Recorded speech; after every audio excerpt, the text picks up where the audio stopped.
नमस्कार, VNM news में आप सभी का स्वागत है। मैं हूं रंजना दवे। देश दुनिया की छोटी बड़ी खबरों से पहले आइए नजर डालते हैं आज की हेडलाइंस पर।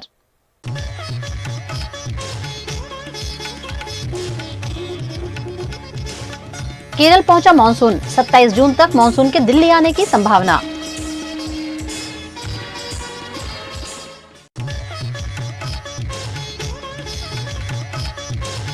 राजकोट अग्निकांड के बाद पुलिस और प्रशासन हरकत में। कच्छ में फायर एनओसी नहीं होने पर प्रॉपर्टी सील।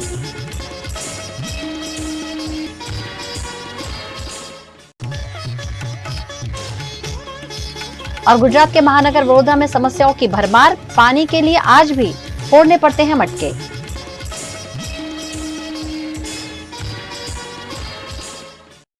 भारत देश के करीबन सभी राज्य भीषण गर्मी से तप रहे हैं। इसी बीच मानसून के केरल पहुंचने की खबर से देशवासियों को राहत पहुंची है। देश के 7 राज्यों में गुरुवार 30 मई को हीट वेव का रेड अलर्ट जारी किया गया है। इनमें पंजाब, हरियाणा, दिल्ली, राजस्थान के कुछ हिस्सों, बिहार, झारखंड, ओडिशा शामिल हैं। उत्तर प्रदेश, मध्य प्रदेश के कुछ हिस्सों, जम्मू संभाग, हिमाचल प्रदेश, महाराष्ट्र और छत्तीसगढ़ में ऑरेंज अलर्ट है। उत्तर पश्चिमी राज्यों में भीषण गर्मी के बीच राहत की खबर सामने आई है। केरल में मानसून पहुंच चुका है। इसके साथ ही अरुणाचल प्रदेश, त्रिपुरा, नागालैंड, मेघालय, मिजोरम, मणिपुर और असम में भी मानसून की एंट्री हो चुकी है। दिल्ली में मानसून 27 जून तक आएगा। इस बार मानसून पूर्वानुमान के एक दिन पहले आया है। आईएमडी ने 31 मई तक इसके केरल में पहुंचने की संभावना जताई थी।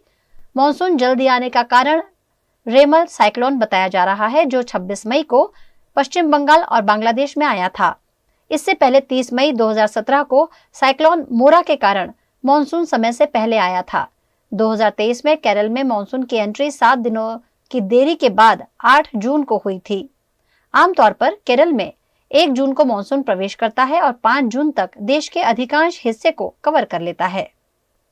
राजकोट के अग्निकांड के बाद गुजरात के कच्छ में भी घोड़े भाग जाने के बाद तबेले को ताला मारने जैसी गतिविधियां सामने आ रही हैं। राजकोट के अग्निकांड के बाद गुजरात के सभी शहर जिलों में प्रशासन अलर्ट पर दिख रहा है। राजकोट अग्निकांड के बाद प्रशासन अचानक हरकत में आ गया है। गुजरात के कच्छ में भी फायर और विभिन्न विभाग की टीमों द्वारा चेकिंग शुरू की गई है। भुज में फायर एनओसी बिना चल रहे मॉल, हॉस्पिटल और होटल्स का चेकिंग किया जा रहा है। भुज में एनओसी रिन्यू नहीं होने पर रिलायंस मॉल को बंद कराया गया। भुज के अन्य मॉल, हॉस्पिटल और रेस्टोरेंट की जांच भी की जा रही है और फायर एनओसी नहीं होने पर उन पर कार्रवाई भी होगी। कच्छ की कई जगहों पर बिना फायर सेफ्टी के चल रहे होटल, दुकानों और मॉल पर ताला लगाने के लिए प्रशासन कटिबद्ध है। लेकिन ये जांच आने वाले दिनों में भी जारी रहे, ये जरूरी है, वरना फिर एक बार गुजरात को ऐसी ही दुर्घटनाओं का भोग बनते रहना पड़ेगा। गुजरात के महानगर और स्मार्ट सिटी कहे जाते वडोदरा शहर में आज भी लोगों को मटके फोड़कर कॉरपोरेशन से पानी मांगने की जरूरत पड़ रही है। वडोदरा के तुलसीवाड़ी इलाके में पिछले 4 सालों से पानी की समस्या है। पीने के पानी की समस्या के साथ साथ यहाँ ड्रेनेज ओवरफ्लो होती है, सड़कें अच्छी नहीं हैं, स्ट्रीट लाइट का भी अभाव है, लेकिन प्रशासन या पालिका इस पर कोई ध्यान नहीं दे रहे हैं। ऐसे में यहाँ के स्थानीय निवासियों ने आम आदमी पार्टी की अगुवाई में वडोदरा कॉर्पोरेशन कार्यालय में मटके फोड़कर नारेबाजी कर मामले पर विरोध प्रदर्शित किया।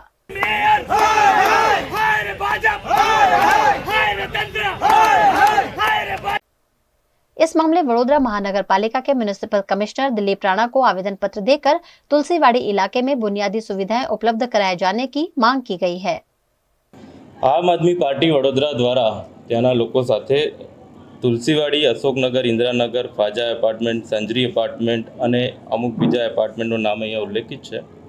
એની માટે લોકો રજૂઆત લઈને આવ્યા છે આજે અને બહુ ઉગ્ર રજૂઆત એમણે કરી છે, જેમાં એમાં પાણી અને ગટર ઉભરાવાની ફરિયાદ છે અને જોડે જોડે સ્ટ્રીટ લાઇટની, રોડ રસ્તાની ફરિયાદ છે। આપની ધ્યાનમાં મૂકું કે આ જે પૂર્વ વિસ્તાર છે એની માટે ઉનાળાના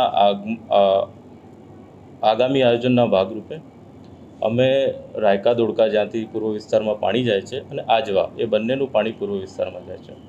પાણીના સોર્સ વધારવા માટે અમે ત્યાં 5 MLD પાણી 5 ટ્યુબવેલ બનાવ્યા છે। લગભગ 10 થી 12 MLD પાણી આ વિસ્તારને અમે વધારે આપ્યું છે ઉનાળામાં। સાથોસાથ આજવામાંથી પણ પૂરતું પાણી એમને મળ્યું છે। જોડે જોડે ક્યાંક આ જૂની અને જર્જરિત લાઈનો ક્યાંક હોય છે. એના કારણે કોલાપ્સ થવાથી, ક્યાંક ગટરની લાઈનથી મિક્સ થવાથી કોન્ટામિનેશન અને ઓછા પાણીના પ્રશ્નો ક્યાંક હોય છે. એની માટે ત્વરિત અમે સેલ બનાવ્યો છે અને તાત્કાલિક અમે એમને રિપેરિંગ કરી આપીએ છીએ. સાથોસાથ જ્યાં નથી જતું ત્યાં અમે ટેન્કર પણ પ્રોવાઈડ કરીએ છીએ. પણ મારે એમને નિવેદન એ પણ છે જોડે જોડે કે જે રીતે એ લોકો ઓફિસમાં આવીને આ રીતે ધમાલ કરે છે, બિલકુલ અયોગ્ય અને ડેમોક્રેસીની વિરુદ્ધ છે. શાંતિથી એમને રજૂઆત કરવી જોઈએ. અમે શાંતિથી આવીને એમને એમનું પ્રશ્ન જે સોલ્વ કરી આપીએ. गुजरात के वडोदरा के याकुतपुरा के चूड़ीवाला गली के पीछे के हिस्से में 8 महीनों से ड्रेनेज ओवरफ्लो हो रही है, जिससे यहाँ के लोग परेशान हो रहे हैं। यहाँ गंदगी और बदबू फैल रही है, वहीं लोगों को बीमारियों का डर भी सता रहा है। अगर इस मामले ठोस कार्यवाही नहीं होती है तो वार्ड ऑफिस पर हल्ला बोल करने की बात स्थानीय महिलाओं द्वारा कही गई है। याकुतपुरा चूड़ी वाली गली के पीछे का हिस्सा है। यहाँ पे बरस से गटर भराती है कि जिसका कोई निकाल आता है नहीं, आते और चले जाते सलिए मार के। तो ये साफ कराओ, नहीं तो फिर हम आके ने हल्ला बोल करे। को पण मांदा થઈ જાય છે, ઘરી ઘરી આ તો સલિયા મારીને जता रही है। ये जो पानी जाता है इधर बाजू, रात दिन का पानी ये निकलता ही रहता है गटर का। इतनी गंदी बास आती है, हमारे से ना रहवत, हम ना रह सकते ना सो सकते, बच्चे बीमार हो गए, इतनी गंदी बास आती है। पूरा दिन, पहले तो रात में निकलता था, शाम को पानी आता था, अब तो पूरा दिन निकलता रहता है। कितना टाइम की समस्या ये पिछले 1 साल से यही प्रॉब्लम चल रही है। इतना पानी निकलता है कि अब तो इतनी बास आती है कि हम घर में बैठ के खाना भी नहीं खा सकते। पूरा रास्ता ही नहीं है, हम इधर से अगर हमको जाना होता है तो हमको ऐसे अब ये बुजुर्ग लोग कैसे जाएंगे? हम तो फिर भी इधर से चले जाएंगे, बुजुर्ग लोग कैसे जाएंगे? हमको जाना होता है, हमको 10 बार सोचना पड़ता है, हम गली में से बाहर भी नहीं निकल सकते। राजकोट के टीआरपी गेम जोन में पेट्रोल डीजल का बड़ा जत्था होने की जानकारी सामने आई थी, जिस पर राजकोट कांग्रेस ने आपत्ति जताई। राजकोट के टीआरपी गेम जोन में बड़ी मात्रा में पेट्रोल और डीजल का जत्था पाया गया था, जिस पर राजकोट शहर कांग्रेस ने पुलिस कमिश्नर ब्रिजेश झा को आवेदन पत्र देकर अवैध रूप से पेट्रोल डीजल संग्रहित करने पर सवाल उठाए हैं। आज शहर कांग्रेस पक्ष द्वारा पुलिस कमिश्नर ने एक आवेदन पत्र आपवामां आव्युं छे, जेमां गेम जोननी अंदर जे बियरना टीन, घणा टीन एमां मळ्या छे, पेट्रोलनो जथ्थो छेल्ला 4 वर्षथी आ तांडव चालतो तो। जे ते पोलीस स्टेशनना जे विस्तार आवतो तो तो केम चेक करवामां न आव्यो, ए एक पोलीस कमिश्नरने रजूआत करवामां आवी छे। अने जे पोलीसना डिविजननी अंदर जे आवे छे ए पोलीसने तात्कालिक रीते सस्पेन्ड करो एवी कांग्रेस पक्षनी मागणी छे। खरेखर आ बारामां सीटनी जे रचना करवामां आवी छे एटले ए अमे पण अमारा ध्यान उपर पण छे, जे पण हशे एने न्याय अपावવાની कांग्रेस पक्षनी मागणी छे। गुजरात के राजकोट में घटे अग्निकांड के बाद भारतीय जनता पार्टी के नेता मीडिया कर्मियों के सवालों के जवाब नहीं दे पा रहे हैं। गुजरात के राजकोट में शनिवार को टीआरपी गेम जोन में घटे अग्निकांड में कई लोगों की मौत हो गई है, जिसके बाद राजकोट भारतीय जनता पार्टी के अध्यक्ष मुकेश दोशी ने एक पत्रकार परिषद का आयोजन कर लोकसभा चुनाव के परिणामों के दिन किसी भी तरह का सेलिब्रेशन नहीं करने का ऐलान किया है। गत तारीख 25 शनिवार रोज राजकोटना आंगणे टीआरपी गेम जोननी अंदर एक अति करुण और दुखद घटना बनी गई, जेमा 27 लोकोना मृत्यु थया छे। राजकोट माटे आ अति करुण घटना छे, दुखद घटना छे। आपणा सौ स्वजनोनी जे रीते एमना मृत्यु थया छे, राजकोट शहर भारतीय जनता पार्टी वती सौ प्रथम आ तमाम दिवंगतों ने श्रद्धापूर्वक नमन करूँ छूँ, श्रद्धांजलि आपू छूँ। परम कृपाळु परमात्मा ने प्रार्थना करूँ छूँ कि तमाम दिवंगत आत्माओं ने मोक्ष आपे। बीजू खास अगत्यनी जाहेरात ए करवानी छे कि जे कांई घटना बनी छे ए अति दुखद घटना बनी छे। આપણને બધાને ખ્યાલ છે કે 18મી લોકસભાની ચૂંટણી સમગ્ર દેશમાં ચાલી રહી છે, જેનો 7મો તબક્કો પણ 1લી તારીખે પૂર્ણ થવાનો છે અને 4થી તારીખે એનું પરિણામ પણ આવવાનું છે। ત્યારે રાજકોટ ભારતીય જનતા પાર્ટીએ આ પરિણામ આવ્યા પછી કોઈ પણ પ્રકારની ઉજવણી ન કરવી એ પ્રકારનો નિર્ણય કર્યો છે, કારણ કે આ આપણા સ્વજનો છે, અને આ સ્વજનોના દુઃખમાં ભાગ લેવા માટે સમગ્ર ભારતીય જનતા પાર્ટીના કાર્યકર્તાઓ એમની સાથે હોય એ સ્વાભાવિક છે. ત્યારે કોઈ પણ પ્રકારની ઉજવણી ન કરવી એ પ્રકારનો ભારતીય જનતા પાર્ટી શહેર એકમે નિર્ણય લીધો છે. જે કાર્યકર્તાઓને મતદાન ગણતરીના સ્થળ ઉપર જે જવાબદારી સોંપવામાં આવી છે એ જ કાર્યકર્તાઓ ત્યાં હાજર રહેવાના છે. એ જ કાર્યકર્તાઓ સિવાયના કોઈ પણ કાર્યકર્તાઓ હાજર ન રહે એવી આપના માધ્યમથી અપીલ પણ કરું છું. કોઈ પણ શુભેચ્છકો હોય કે કોઈ પણ પ્રકારના ટેકેદારો હોય એ ત્યાં ન આવે એવી પણ અપીલ કરું છું. અત્યંત સાદગીપૂર્વક આખો ચૂંટણીના પરિણામ પછીનો માહોલ રહે એ પ્રકારની અમારા આદરણીય રૂપાલા સાહેબની પણ લાગણી છે અને પરિણામ સ્વરૂપ આપ સૌને આજે અહીંયા નિમંત્રિત કર્યા છે.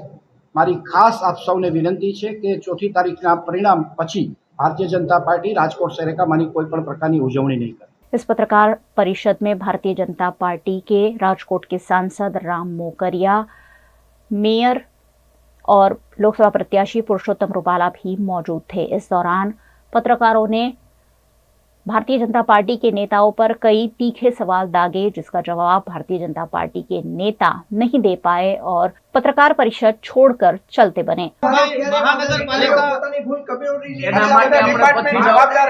સરકારે આદેશ આપ્યો છે, રાજ્ય સરકારે આદેશ આપ્યો છે રૂપાલા સાહેબ કે તટસ્થ કાર્યવાહી થશે. તો માત્ર રાજકોટ લોકસભામાં જ ઉજવણી બંધ ન હોવી જોઈએ, આજુબાજુમાં પણ હોવી જોઈએ. ધ્રોલના માણસો પણ મર્યા છે, ગોલ્ડન ગીર સોમનાથના લોકો મર્યા છે. બીજી ઉજવણી અમે એ જ કહી છીએ તો તમે ડાયરેક્ટ બીજી વાત કરો, પદાધિકારીઓ વાળો જવાબ આપો. તમે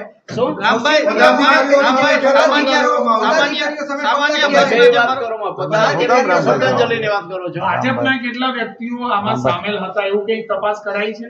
કારણ કે અધિકારીઓ પર પ્રેશર પોલિટિકલ પણ હતું એવું સૂત્રો કહી રહ્યા છે. આ બાબતે તમારું શું માનવું? અમારું કઈ કહેવાનું નથી. રાજકોટ મહાનગરપાલિકા અંતર્ગત આ જે વિસ્તાર છે તે આવતો હતો, મેયર મેડમ ને આટલા મીડિયા કર્મીઓ છે પ્રથમ વખત જોઈ રહ્યા છે, આ ગંભીર બાબત નથી? છાપામાં પદાધિકારીઓ સ્ટેટમેન્ટ આપે છે, અધિકારીઓનો વાત આટલા બધા ડિપાર્ટમેન્ટ તમે શું કરો? આટલા બધા ડિપાર્ટમેન્ટ જવાબદાર થઈ રહ્યા છે, ફાયર વિભાગ, જીપી વિભાગ. જ્યારે અમને ખબર પડી ત્યારથી 7 વાગ્યાથી બધા કાર્યકર્તા આગેવાનો ત્યાં હાજર હતા. સવારે 5 વાગ્યા સુધી અમારા હોમ મિનિસ્ટર આવ્યા ત્યારે પણ અમે હાજર હતા. પછી એને સૂચના મળી કે 5 વાગે આપણે છૂટા પડીએ, 6 વાગ્યાથી પાછા મળવાના છે. સતત સવારે 6 વાગે નાઈ ધોઈ બધા તૈયાર થઈને આવી ગયા હતા અને એ જ્યાં સુધી રહ્યા ત્યાં સુધી અમે હાજર રહ્યા. સડકથી લાશો પાસે તમે શું કરતા હતા એમાં જાણવામાં અમને જરાય રસ નથી. લાશો શું કામ છડકી એ જાણવામાં અમને રસ. મારી વાત સાંભળો, જવાબદાર છે એમાં થોડુંક એક પદાધિકારી તરીકે તમારે નિવેદન તો આપવું જોઈએ.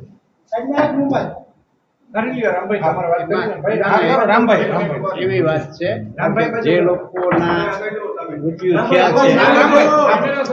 લોકોના મૃત્યુ થયા છે એ બધા જ લોકોની અગ્નિદાહ દેવાઈ જાય પછી આપણા હિન્દુ સમાજમાં રીત રિવાજ મુજબ એને શ્રદ્ધાંજલિનો કાર્યક્રમ થવાના છે. 26 ડેડ બોડી સોંપાઈ ગયા છે, એક ડેડ બોડી છે એ આવી ગયું છે, એના સગાવાલા સવારે લેવાના છે. કાલે સવારે લેવાઈ જાય, અગ્નિદાહ થઈ જાય પછી સમગ્ર ભારતીય જનતા પાર્ટી રાજકોટ એકમ અને અન્ય સામાજિક સંસ્થા એ દિવંગત આત્માના કલ્યાણ અર્થે एक श्रद्धांजलि सभा. खबरों का दौर यूं ही चलता रहेगा. फिलहाल वक्त है एक ब्रेक का.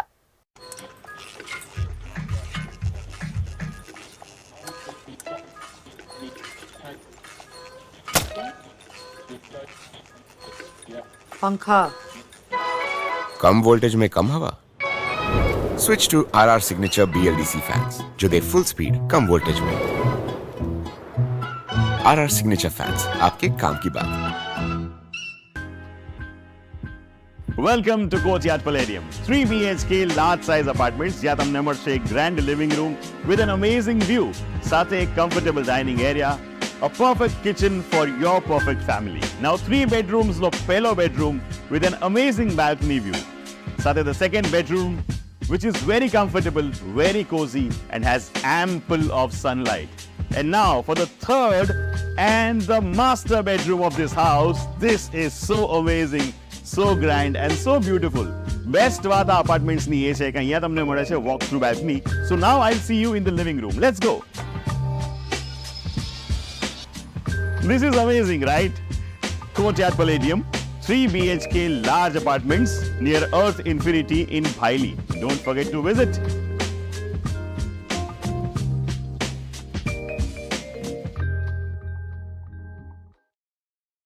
भारत ले रहा है इलेक्ट्रिक अंगड़ाई। क्यों ना हम साथ चले, साथ चले, साथ बढ़े, साथ बढ़े, देश मेरे, देश मेरे।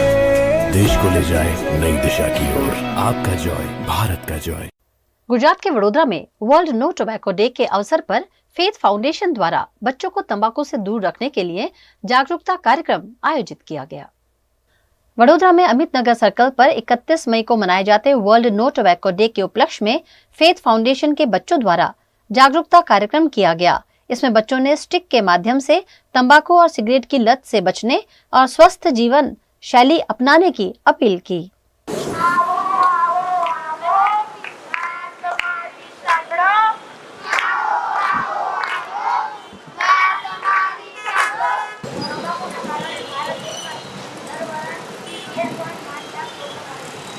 हर साल जिस प्रकार से 31 मई का दिन नो टोबैको डे की तरह उसको याद किया जाता है, उसी तरह आज फेथ फाउंडेशन, कृपा foundation, Arogya Bharati, Nupur nursing and आपकी चैनल के माध्यम से हम ये संदेश देना चाहते हैं, जिस प्रकार से समाज जीवन में हम जानते हैं कि कैंसर की वजह से कितने सारे लोग बीमार होते हैं, उसका मूल कारण जो देखते हैं तो एक टोबैको भी है, अलग अलग प्रकार के व्यसन भी है। मोरारी बापू ने पहले भी बोला था कि जिस चीज़ को गधे या जानवर भी नहीं खाते उसको हम खा रहे हैं। इसी बहाने ये एक संदेश देना चाहते हैं कि हम जो जानते हैं कि ये तंबाकू हमें नुकसान करता है, फिर भी कई लोग एक उन्माद और पिशाची आनंद में जाते हैं और अपने शरीर को और दूसरे को शरीर को भी active smoking and passive smoking के माध्यम से दूसरों को भी हानि पहुंचाते हैं। और इसी तरह जिस प्रकार से ये एक बदी है उसको दूर करने के लिए एक प्रोग्राम का आयोजन किया है, मैं उनको शुभेच्छा देता हूँ। WHO द्वारा हर साल ये सेलिब्रेट किया जाता है। हम वॉलंटियर्स फेथ फाउंडेशन के एंड नुपुर नर्सिंग के स्टूडेंट्स के द्वारा एंड हमारे जो बच्चे हैं उनके द्वारा एक नाट्य प्रस्तुति की जा रही है और इसके द्वारा हम ये मैसेज देना चाह रहे हैं। इस साल का थीम जो है वो है protecting children from tobacco industry interference. इसका मतलब ये होता है कि टोबैको इंडस्ट्रीज़ या फिर जो इंडस्ट्रीज़ मार्केटिंग गिमिक्स एडॉप्ट करती है जिस करके बच्चों को लुभाया जाता है and into addiction by film stars, by clever advertisements जो किया जाता है, उससे बच्चों को कैसे बचाया जाए, इसके लिए ये एक थीम इस साल अडॉप्ट किया गया है। We need to really focus on the fact कि हमारे फ्यूचर जनरेशन को हमें टोबैको फ्री जनरेशन बनाना है, जिस करके because we believe that tobacco is gateway drug. शुरुआत हमेशा टोबैको से होती है एंड 3 out of 10 people और 3 out of 10 children get into addiction। तो आज का बेसिक मोटिव ये है या मेन मोटिव ये है, हम ये कहना चाहते हैं कि stay away from tobacco. It is very important कि हम फ्यूचर जनरेशन को एक टोबैको फ्री जनरेशन बना सकें। गुजरात के वडोदरा के महाराजा सर सयाजीराव गायकवाड़ ने वडोदरा के छात्रों को उच्च शिक्षा प्रदान करने हेतु MS यूनिवर्सिटी बनाई थी, लेकिन अब यहाँ कॉमन एक्ट के तहत वडोदरा के छात्रों को ही प्रवेश नहीं मिल रहा है। गुजरात के वडोदरा के विश्व प्रसिद्ध MS यूनिवर्सिटी की कॉमर्स फैकल्टी में 12th कॉमर्स पास सभी छात्रों को एडमिशन दिए जाने की मांग की जा रही है। इस मामले वडोदरा शहर के नागरिक और MS यूनिवर्सिटी के पूर्व छात्रों ने फिर एक बार इस मामले प्रशासन को आवेदन पत्र देकर सभी छात्रों को प्रवेश दिए जाने की मांग की है। वाइस चांसलर श्री ने वडोदरा शहरना गौरवस्वामी MS यूनिवर्सिटीनो एनी अंदर वधारेमां वधारे विद्यार्थीओ भणे एवुं एमनुं मने कोई स्वप्न लागतुं नथी। वाइस चांसलर साहेब जे दिवसथी MS यूनिवर्सिटीनी अंदर बैठा छे त्यारथी आ विद्यार्थीओनी सीटो घटाडता जाय छे। एमने वडोदरा शहरना शैक्षणिक विकास साथे कोई संबंध ना होय एवुं वर्ताई रह्युं छे અને વડોદરાના સ્થાનિક લોકો સાથે ઓરમાયું વર્તન રાખી રહ્યું છે। એના કારણે વડોદરા શહેરની આજુબાજુમાં આવેલી મોંઘીદાટ યુનિવર્સિટીઓ અને કોલેજો એની અંદર વિદ્યાર્થીઓને ફરજિયાત ભણવા જવું પડે છે અને લોકલ વિદ્યાર્થીઓને ન્યાય મળતો નથી। અમે લોકો MS યુનિવર્સિટીમાં ભણ્યા છીએ, અમે બધા MS યુનિવર્સિટીના પૂર્વ વિદ્યાર્થીઓ છે રજૂઆત કરવાયા છે કે વડોદરાના લોકલ જે વિદ્યાર્થીઓ છે, વડોદરાના સ્થાનિક વિદ્યાર્થીઓ છે, એમને એડમિશન આપો અને એમને न्याय આપો। गुजरात के सूरत के डॉक्टर कपल ने 14 साल की अपनी बेटी के साथ भारत के एकमात्र और सबसे बड़े फ्लारा रीज ट्रैक पर पर्वतारोहण किया। भारत के सबसे बड़े फुलारा रीज ट्रैक पर 2 पर्वत इकट्ठे होते हैं और जो सकरा रास्ता बनता है उसे रीज कहा जाता है। देहरादून से 200 किलोमीटर दूर फ्लारा रीज ट्रैक है, जहां 12,000 फीट पर 4 से 5 घंटे का ट्रैकिंग किया जाता है। इस रीज पर पहुंचने के लिए 4 से 5 दिन की ट्रैकिंग होती है। इंडिया नाम की संस्था के साथ सूरत के डॉक्टर कपल ने भी अपनी 14 साल की बेटी के साथ ट्रैकिंग में हिस्सा लिया। डॉक्टर निहाल पटेल, डॉक्टर श्वेता पटेल और प्रार्थना पटेल ने ट्रैकिंग के दौरान हुए उनके अनुभवों को VNM टीवी के साथ साझा किया। हमणां अमे टूंक समयमां उत्तराखंडमां देहरादूनथी 200 किलोमीटर दूर फुलारा रीज ट्रेक कम्प्लीट कर्यो छे।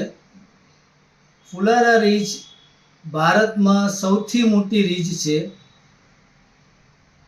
અને રીજ એટલે જ્યાં 2 પર્વતો ભેગા થાય છે અને ત્યાં સાંકડો રસ્તો બને છે, એના ઉપર આપણે ટ્રેક કરવાનો। તો 4 થી 5 દિવસનો ટ્રેક હોય છે। અમે ઇન્ડિયા હાઇક્સ થ્રુ 25 જણાનું ગ્રુપ આ ટ્રેક માટે ગયેલા હતા। તો થોડી વાતો મારે શેર એ કરવી છે કે જેમ માતા પિતાને જોઈને સંતાન શીખે છે, એમ જ મેં ઘણા ટ્રેક કર્યા છે, આગળ બી ઘણા ટ્રેક કરી ચૂક્યો છું। તો આ ટ્રેકમાં મારી 14 વર્ષની ડોટર અમારી સાથે આવેલી હતી અને હું, મારા વાઈફ અને મારી ડોટર આ ટ્રેક સાથે કમ્પ્લીટ કર્યો છે। તો આ ટ્રેકિંગ દરમિયાન વહેલી સવારે 5 વાગે ઉઠી જવાનું, જાતે વાસણો ધોવાના, એકબીજાને મદદ કરવાની, 5 થી 7 દિવસ સુધી તમારી પાસે મોબાઈલ નેટવર્ક ન હોય, મોબાઈલને સાઈડ પર મૂકી દેવાનું અને કુદરતના ખોળામાં તમે રાત દિવસ પસાર કરી રહ્યા છો, તેની મજા જ કંઈક ઓર હોય છે। એક વાત મારે તમને કહેવી છે કે અમે જ્યારે આ ટ્રેક્સ માટે ગયા તો 4 ધામ માટે આ વખતે ખૂબ જ ભીડ હતી। પ્રશાસનને કંટ્રોલ કરવામાં પણ ખૂબ જ તકલીફ પડી રહી હતી। જ્યારે અમે જે ટ્રેક પર ગયા, એક જ રૂટ ઉપર ટ્રેક શરૂ થયો છે, ત્યાં કોઈ માણસ નહીં, કોઈ દુકાન નહીં, કોઈ વ્હીકલ નહીં, કોઈ પોલ્યુશન નહીં, અને અમે એટલો મસ્ત મજાનો આ ટ્રેક એન્જોય કર્યો છે ને કે અમારા મેડિકલ લાઈફમાંથી અમને એક સ્ટ્રેસ બૂસ્ટર તરીકે અમને આ જોવા મળ્યું છે। वैकेशन में लोग देश विदेश में घूमने जाते हैं, लेकिन ये परिवार ऐसा है जो ट्रैकिंग करना ज्यादा पसंद करता है। पिछले साल उन्होंने एवरेस्ट पर ट्रैकिंग की थी और इस बार फुलारा रीज ट्रैक पर पर्वतारोहण कर यादगार अनुभव हासिल किया है। હમણાં જ અમે રિસેન્ટલી એક ફુલારા રીચ ટ્રેક કરીને આવ્યા કે જે ઉત્તરાખંડમાં છે અને 12,127 ફૂટની હાઇટ પર છે। તો મારે એ વાત કરવી છે મારા અનુભવ વિશે કે જેમ કે અમે હમણાં ફુલારા રીચ ટ્રેક કર્યો અને પાસ્ટમાં બી ઘણા ટ્રેકિંગ કરેલા છે અને થોડા સમય પહેલાં અમે સિંગાપુરની ટૂર કરી। તો ટ્રેકિંગ અને ટૂરમાં ડિફરન્સ શું છે? જેમ કે ટ્રેકિંગ અને ટૂર બહુ જ ડિફરન્ટ વસ્તુ છે, બંનેનું કમ્પેરિઝન જ ના થઈ શકે। હું ફુલારા રીચ ટ્રેકના આજે હમણાંના મારા અનુભવ વિશે વાત કરું તો નેચર બ્યુટી ખૂબ જ સારી છે। ત્યાં એટલા સારા વિડોઝ છે, ફ્લાવર્સની વેલીઓ છે। આખા ટ્રેક દરમિયાન અમને કોઈ પણ દુકાનો, ટ્રાફિક કે મોટરસાઇકલો કે બીજા કોઈ લોકો આ કશું જ અમને જોવા નથી મળ્યું। જેના અને એકદમ આપણે અને નેચર સાથે એકદમ આપણે રિજ્યુવિનેટિંગ ફીલ કરતા હોઈએ છીએ કે ખુલ્લી હવા, એકદમ ફ્રેશ એર, કે તમને ગમે એટલું આપણે સૌ જાણીએ છીએ ટ્રેકિંગ કરતાં સૌને થાક લાગે, પણ ટ્રેકિંગ દરમિયાન આપણે નેચર સાથે એટલા બધા ઓતપ્રોત થઈ ગયા હોય છે કે આપણને ઓછી ઊંઘમાં બી આપણે એકદમ રિલેક્સ ફીલ કરતા હોઈએ છીએ। ચડવાના થાક સાથે સાથે કુદરતી જે બ્યુટી છે એને માણવાનો આનંદ જ એટલો હોય છે કે આપણને કોઈ થાક ફીલ નથી થતો અને આપણે જે કુદરતના અલગ અલગ નજારો છે, વેલીઝ છે, માઉન્ટેન્સ છે, મીડોઝ છે, એનો આનંદ માણતા માણતા આગળ વધતા હોઈએ છીએ।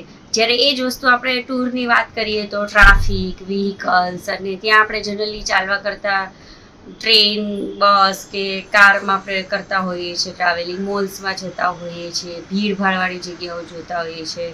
ટ્રેકિંગમાં અમને ભલે સાદું પણ બહુ સરસ ભોજન આપવામાં આવે છે, સાત્વિક ભોજન આપવામાં આવે છે। ફુલારા રીચ ટ્રેક પૂર્ણ કર્યા પછી હું ઘણી બધી વસ્તુ શીખી છું, જેમ કે ઓછામાં ઓછું વસ્તુથી જીવવાનું, ખાવાનું અને પાણીનું બગાડ નહીં કરવાનું, આપણે જ્યારે પણ ફરવા જઈએ તો આપણે 8-10 જોડી કપડાં લઈ જાય, બટ ટ્રેકિંગમાં તમે 2-3 જોડીથી જ 5 અને વધારે દિવસ સુધી રહી શકો છો. ટ્રેકિંગમાં તમે બધા સાથે મળી જુણીને બધાનું બોન્ડિંગ વધે છે, પછી તમે બધા સાથે બધાની મદદ પણ કરો છો અને બધા માટે સેક્રિફાઈસ કરવા માટે પણ તૈયાર થઈ જાઓ છો. મોટા ગ્રુપ સાથે તમે બીજા લોકોથી પણ ઘણી બધી નવી વસ્તુ શીખો છો. જેમ કે મારા 25 જણાના ગ્રુપમાં હું શિવાંગભાઈ પાસેથી ફાઇનાન્સના બારેમાં શીખી, મમતાબેન પાસેથી યોગાના બારેમાં શીખી, रघुभाई साथे हूँ ह्यूमर सीखी અને हिकेतभाई साथे हूँ फिलोसॉफी सीखी. गुजरात के अरवली के भिलोड़ा में केमिकल नाश मामले लोगों के स्वास्थ्य पर खतरा मंडरा रहा है. भिलोड़ा के असाल गांव की इको वेस्ट कंपनी में 6 महीने पहले लगी आग में हजारों टन केमिकल जलकर खाक हो गया था. इस केमिकल वेस्ट का नाश नहीं किए जाने से लोगों के स्वास्थ्य पर खतरा मंडरा रहा है. यहाँ जमीन और पानी दूषित होने का डर सता रहा है. ऐसे में इको वेस्ट कंपनी के जले हुए केमिकल ट्रक, टैंकर समेत के संसाधनों को दूर करने की मांग ग्राम पंचायत के सरपंच ने की है. અમારી પંચાયત વિસ્તારની અંદર અસાલ ગામની અંદર સાબર ઇન્ડસ્ટ્રીયલ પાર્ક આવેલો છે. એ સાબર ઇન્ડસ્ટ્રીયલ પાર્કની અંદર એક ફેક્ટરી આવેલી હતી, જે ફેક્ટરીની અંદર લગભગ 6 માસ અગાઉ આગ લાગેલી હતી અને એ આગ લાગી એમાં કેમિકલ જે હતું એ ત્યોના ત્યો હાલ કેમિકલ છે. તો એ કેમિકલ હવે વરસાદ આવવાથી એ કેમિકલ પાણીમાં ભળી જાય એવી એક ડર સતાવી રહ્યો છે આજુબાજુના વિસ્તારના લોકોને. તો અમારી એક ખાસ વિનંતી છે કે સરકારશ્રીને કે આ જે કેમિકલ વેસ્ટ પડેલો છે એ કેમિકલ વેસ્ટ ગમે તે લાગતા વળગતા વિભાગને જાણ કરી અને આ વેસ્ટ અહીંયાથી દૂર કરવામાં આવે તો આજુબાજુના જે લોકો છે જેમની ખેતીલાયક જમીન છે એ એમાં નુકસાન થતું અટકી શકે એમ છે. એટલે અમારે એક વિનંતી છે કે આવા જે આ કેમિકલ ઢોળાયેલું છે એ કેમિકલને અહીંયાથી સાફ કરવામાં આવે. पूरे गुजरात में गर्मी के चलते आमरस और तरह तरह के जूसेस की बिक्री बढ़ गई है, लेकिन इन्हें खाने या पीने से पहले इस खबर को जरूर देख लीजिएगा. गुजरात में इन दिनों भीषण गर्मी पड़ रही है, जिससे राहत पाने के लिए लोग बाजार में मिलने वाले ठंडे पेय पदार्थ और आम रस का खूब सेवन कर रहे हैं, लेकिन उसी की वजह से कई लोग बीमार भी पड़ रहे हैं. ऐसे में अरवली जिले के मोडासा में नगर पालिका के सैनिटरी विभाग द्वारा जांच की गई. अलग अलग जूस सेंटर और आम रस बेचने वाले लोगों पर जांच की गई. इस दौरान 125 लीटर जितनी अखाद्य चाशनी और एसेंस का नाश किया गया.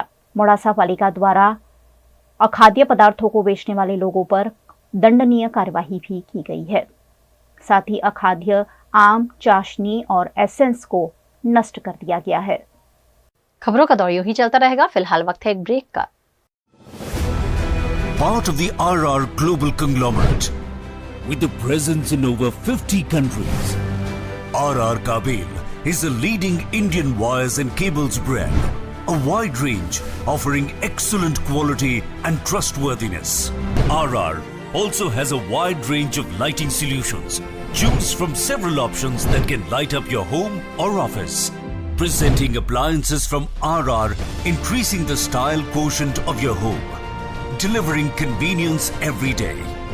RR fans, lighting solutions, air coolers, water heaters, irons and more. When it comes to trust, quality and convenience, ask for home appliances from RR Kabel, your one-stop electric goods solutions provider.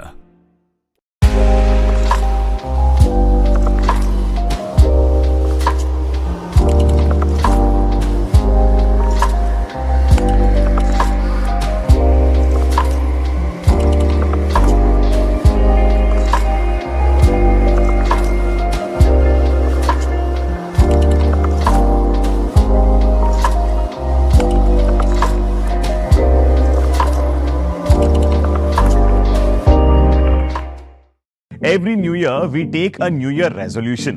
New year resolution का मतलब होता है upgrading your life, which means upgrading your lifestyle and upgrading your living space. And that is why the best choice is Trilogy by Courtyard.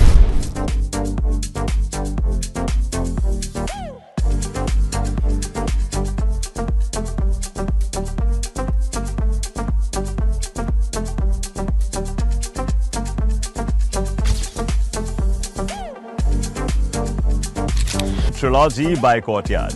Finest architecture, world-class amenities, and a great space to live. Come check it out. Madhya Pradesh के रतलाम में 1 kilo से अधिक gold ले जा रहे jewellers के कर्मचारी को रेलवे पुलिस ने पकड़ लिया है। खबर मध्य प्रदेश के रतलाम की है, जहां रेलवे स्टेशन के पुराने माल गोदाम से एक शख्स 1 किलो से ज्यादा का सोना लेकर जा रहा था। संदिग्ध गतिविधि के चलते आरपीएफ पुलिस ने केडी ज्वेलर्स के इस कर्मचारी को पकड़ा और पूछताछ की। गोल्ड की कीमत करीब 80 लाख रुपए बताई जा रही है। युवक ने गोल्ड के साथ डिलीवरी चालान भी बताया है। पुलिस इस मामले दस्तावेजी जांच कर रही है। रात्रि में 29 मई 2024 को आरपीएफ रतलाम के द्वारा एक व्यक्ति को अप्रहेंड किया गया है रतलाम स्टेशन पर, जो कि अपने साथ कुछ अप्रॉक्स 1 kg गोल्ड के साथ लेकर जा रहे थे। उनको शंका के आधार पर आरपीएफ ने अप्रहेंड किया है और फर्दर कार्रवाई के लिए हम लोगों ने जीएसटी और आईटी विभाग को सूचित किया है और उसके बाद जो भी कार्रवाई होगी उसमें जो भी निकल कर आता है वो हम आपको समय सर उसके बारे में अवगत कराएंगे। हाँ, एक व्यक्ति को भी पकड़ा है जो लेकर जा रहे थे, तो उनके दस्तावेज की जांच के लिए क्या सही है, क्या सही तरीके से ट्रांसपोर्टेशन कर रहे थे या नहीं कर रहे थे, तो उसके लिए हम लोगों ने जीएसटी और आईटी विभाग को सूचित किया है। वो दस्तावेजी संबंधी जांच कर रहे हैं। फर्दर उसमें जो भी जांच में आएगा हम आपको सूचित करेंगे। गुजरात के गिर सोमनाथ के ऊना में फिर एक बार पुलिस अधिकारी पर रिश्वत लेने का मामला दर्ज हुआ है। गुजरात के ऊना में पीएसआई के एजेंट को रिश्वत लेते हुए एंटी करप्शन ब्यूरो की टीम ने रंगे हाथों गिरफ्तार किया है। दरअसल 2 महीने पहले पुलिस ने शराब का जत्था बरामद किया था, जिसमें बार मालिक और अन्य के नाम नहीं खोलने के लिए 5 लाख रुपए मांगे गए थे और बाद में 1 लाख में मामला तय हुआ था। इस मामले एंटी करप्शन ब्यूरो को की गई शिकायत के आधार पर एजेंट विजय जेठवा को 1 लाख की रिश्वत लेते हुए रंगे हाथों गिरफ्तार किया गया है। इस मामले पूछताछ में ऊना पुलिस स्टेशन के पीएसआई HK वरू के लिए रिश्वत ली होने की कबूलात आरोपी ने की है। वहीं एजेंट के पकड़े जाने के बाद पीएसआई HK वरू फरार हैं।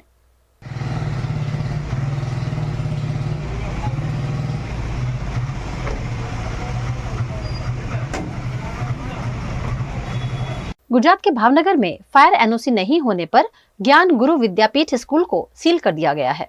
भावनगर फायर विभाग द्वारा ज्ञान गुरु विद्यापीठ स्कूल पर कार्यवाही की गई है। हाल ही में राजकोट में घटे अग्निकांड के बाद फायर एनओसी की जांच चल रही है, जिसमें ज्ञान गुरु विद्यापीठ स्कूल में फायर एनओसी नहीं होने से स्कूल को बंद कर दिया गया है। वहीं भावनगर के ज्वेल सर्कल निकट के पूजा पार्लर रेस्टोरेंट को भी सील किया गया है। इस रेस्टोरेंट में भी फायर एनओसी की सुविधा नहीं होने से फायर ब्रिगेड विभाग ने ठोस कार्यवाही को अंजाम दिया है। दुनिया में कभी भी कोई घटना घटी नहीं कि लोग उसके बारे में खबरें बनाना और शेयर करना शुरू कर देते हैं, बिना इसकी पड़ताल किए कि वो खबर ऑथेंटिक है या नहीं। ऐसे ही कोई भी नेता न्यूज़ चैनल का माइक दिखा नहीं कि उसे इंटरव्यू देने लगते हैं, बिना ये जाने कि वो पत्रकार कौन से न्यूज़ चैनल का है और उसे कितना अनुभव है। आजकल पत्रकार हर कोई बन गया है, पर ऐसे लोगों द्वारा बनाई गई खबरों को व्यूज और लाइक्स तो जरूर मिल जाते हैं, मगर ऑथेंटिक और निष्पक्ष पत्रकारिता को समझने की सूझबूझ पर सवाल खड़े हो जाते हैं। ऐसे दौर में आज पत्रकारिता एक मॉकटेल बन गई है। मॉकटेल इसीलिए क्योंकि इसमें हिंदी, इंग्लिश, उर्दू इन सभी का मेल देखा जाता है। इसकी वजह से आज कहीं न कहीं हिंदी पत्रकारिता अपना असली रूप खोता जा रहा है। शायद मॉडर्न युग के बच्चों को पता भी नहीं होगा कि हिंदी पत्रकारिता की शुरुआत आखिर किस दौर में हुई थी। नमस्कार, मैं सुहाली जैन, आप देख रहे हैं VNM टीवी। आज पूरा देश हिंदी पत्रकारिता दिवस मना रहा है। इस दिन को मनाने के लिए आज हम बताएंगे कि आखिरकार अंग्रेजों की गुलामी के दौरान हिंदी पत्रकारिता की ज्वाला भारत देश में कैसे जलाई गई थी। यह बात लगभग 2 शताब्दी पहले की है, जब ब्रिटिश कालीन भारत में दूर दूर तक मात्र अंग्रेजी, फारसी, उर्दू, बांग्लादेश भाषा में अखबार छपते थे। तब देश की राजधानी कलकत्ता में कानपुर के रहने वाले वकील पंडित युगल किशोर शुक्ल ने अंग्रेजों की नाक के नीचे हिंदी पत्रकारिता के इतिहास की आधारशिला रखी थी, जिस पर आज हिंदी पत्रकारों की नींव टिकी हुई है। उस आधारशिला का नाम था उदंत मार्तंड, जिसने अंग्रेजों की नाक में इस कदर खुजली कर दी थी कि उसका प्रकाशन 1.5 साल से अधिक नहीं हो सका।